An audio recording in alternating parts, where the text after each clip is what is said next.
Hi friends, ನಾನು ನಿಮ್ಮ ಸವಿ. ಈ ಸೊಪ್ಪಿನ ಹೆಸರು ಹೊನಗೊನೆ ಸೊಪ್ಪು ಅಂತ.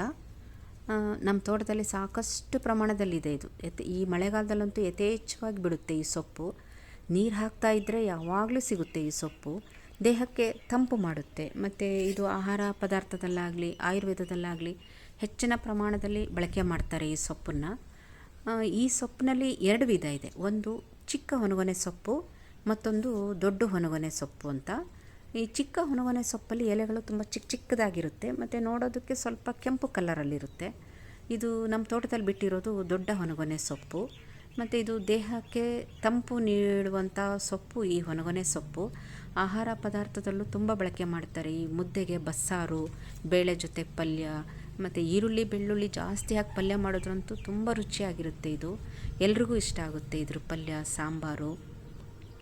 ಆಯುರ್ವೇದದಲ್ಲೂ ಹೆಚ್ಚಿನ ಪ್ರಮಾಣದಲ್ಲಿ ಬಳಕೆ ಮಾಡ್ತಾರೆ ಈ ಹೊನಗೊನೆ ಸೊಪ್ಪನ್ನು. ಇರುಳುಗಣ್ಣು ಸಮಸ್ಯೆ ಇರೋರಿಗಂತೂ ಅತ್ಯುತ್ತಮ ರಾಮಬಾಣ ಅಂತಲೇ ಹೇಳ್ಬೋದು. ಕಣ್ಣಿನ ಯಾವುದೇ ರೀತಿಯ ಸಮಸ್ಯೆ ಇರ್ಬೋದು, ಎಲ್ಲದಕ್ಕೂ ಒಳ್ಳೆಯದೇ ಈ ಸೊಪ್ಪು.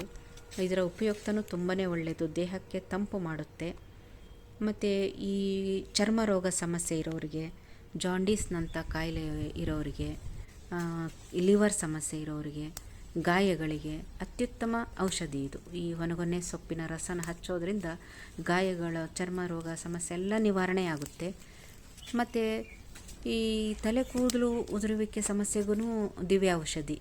ಇದರ ಸೊಪ್ಪನ್ನು ಅರೆದು ಇದರ ರಸನ ಕೊಬ್ಬರಿ ಎಣ್ಣೆ ಜೊತೆಯಲ್ಲಿ ಮಿಕ್ಸ್ ಮಾಡಿ ಕುದಿಸ್ಬೇಕು. ಚೆನ್ನಾಗಿ ಕುದಿಸಿ, ನೀರಿನ ಅಂಶ ಹೋಗೋ ಥರ ಕುದಿಸಿ, ಈ ಎಣ್ಣೆನ ಬಾಟ್ಲಿಗೆ ಹಾಕಿ ದಿನ ತಲೆಗೆ ಹಚ್ಚುತ್ತಾ ಬಂದರೆ ಕೂದಲು ಉದುರುವಿಕೆ ಸಮಸ್ಯೆನೂ ನಿವಾರಣೆ ಆಗುತ್ತೆ ಮತ್ತು ದೇಹಕ್ಕೆ ತಂಪಾಗುತ್ತೆ. ಕಣ್ಣಿನ ಸಮಸ್ಯೆಗಳೆಲ್ಲನೂ ನಿವಾರಣೆ ಆಗುತ್ತೆ.